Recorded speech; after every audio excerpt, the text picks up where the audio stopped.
Hello बच्चों, let's read this question. So this question say a spherical planet has radius 6 into 10 to the power 6 meter. The gravitational field strength at the surface of the planet is 8.6 Newton per kg.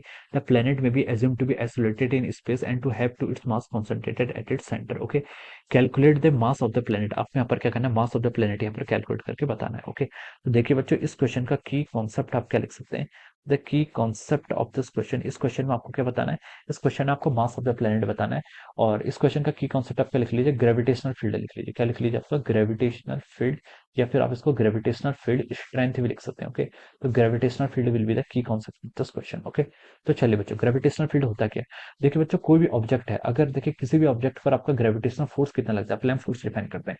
Force होता है आपका G into mass of planet. Mass of planet into कोई आपका object है जिस पर हम mass के फोर्स कैलकुलेट करें, M, divided by R square. R क्या हो जाएगा, इसकी distance of separation. Okay, so this will be the gravitational force. ये क्या आपका ग्रेविटेशनल फोर्स है. ओके, अगर हम देखें, देखिए gravitational force divided by mass, क्या लिख सकते हैं इसका, gravitational force divided by mass करें तो ये किसके इक्वल आएगा, this will be equal to our gravitational field. यानी कि ग्रेविटेशनल फील्ड, इसको हम लिख सकते हैं G into mass of planet divided by R square. Okay, तो ये टर्म क्या कहलाती है आपकी, ग्रेविटेशनल फील्ड. इसको हम ई जी से लिख लेते हैं. ई जी मतलब ग्रेविटेशन के कारण जो फील्ड आ रहा है. ओके, या फिर आप इसको ऐसे लिख सकते हैं, the gravitational force experience on a unit mass. Unit mass पर आपका जितना ग्रेविटेशनल फोर्स एक्सपीरियंस होगा वो भी किसके इक्वल होगा, आपके ग्रेविटेशनल फील्ड के इक्वल होगा. ओके, आपको यहाँ से mass of the planet calculate करना है, तो आप यहाँ से एमपी को क्या लिख सकते हैं. देखिए एमपी हो जाएगा आपका gravitational field, okay, easy into of our r square divided by capital G. Okay, इसको आप कैलकुलेट कर लीजिए.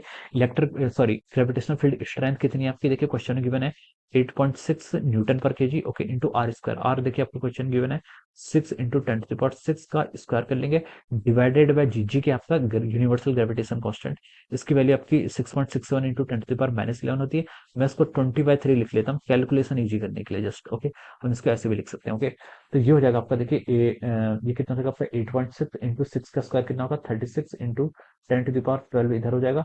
ये आपका 3 ऊपर आ जाएगा, डिवाइडेड बाय कितना हो जाएगा आपका 20 into 10 to the power -11. Okay, ये मैंने यहाँ से इसको ऐसे लिख लिया. ओके, अब देखिए बच्चों, मैं इसको क्या लिख सकता हूँ, इसको देखिए हम लिख सकते हैं, देखिए 8.6 और ये आपको मल्टीप्लाई करेंगे तो आपका 1.8 हो जाएगा.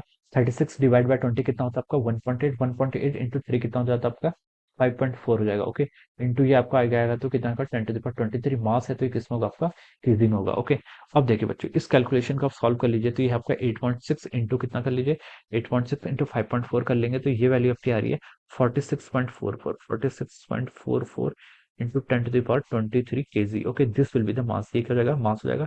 इसको आप लिख सकते हैं 4.64 इंटू 10 to the power, हाँ, इसको आप लिख सकते हैं into 10 to the power 24 kg. Okay, so this will be the mass. ये क्या हो जाएगा आपका, ये आपका देखिए क्या हो जाएगा आपका मास हो जाएगा 4.6 into 10 to the power 24 kg. Okay, so this will be the answer of this question. ये क्या हो जाएगा आपका, ये आपका क्वेश्चन का आंसर हो गया. Okay, this will be the answer of this question. So I hope you all understood this concept. All the best and thank you so much.